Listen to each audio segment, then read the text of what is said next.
Isaac Asimov, the godfather of modern science fiction, wrote a novel called Foundation, in which he introduced the fictional concept of psychohistory.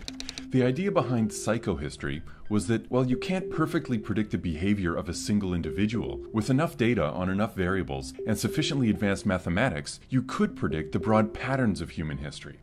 Asimov's dream has remained in the realm of science fiction, in part because the huge volume of our historical knowledge about humanity, from religion to political structure to economics, is scattered widely across different locations and different formats. But, believe it or not, fiction is now becoming fact. Thanks to a 6-year partnership grant from the Social Sciences and Humanities Research Council, a team of scholars from around the world, from fields as diverse as evolutionary biology to psychology to archaeology, are working on a project that's concentrating huge volumes of data on social complexity, warfare, ritual, religion, resources, politics, and economics, all into one place, converting qualitative data into quantitative data and tagging literally every variable in both space and time.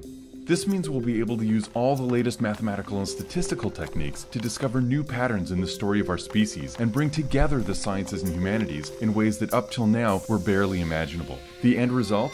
The most powerful single source on human history ever compiled.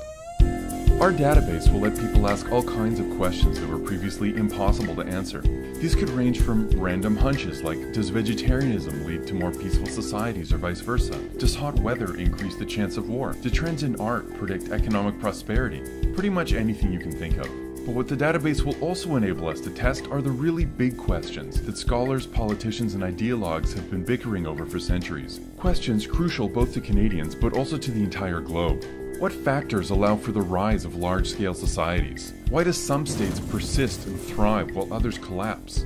How have the spread of religions, ideologies, of science, or the market affected our capacity for large-scale cooperation? What are the roots of the dramatic inequalities we see on the planet today? In recent years, many fields have been revolutionized by the advent of so-called big data, allowing us to see large-scale patterns that were previously scattered across multiple smaller data sets.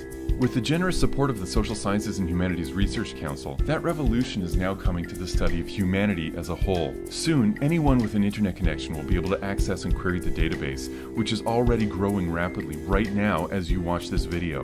The next steps are up to all of us. What will you ask the database to help us chart a course to future prosperity as a country and as an emerging global civilization?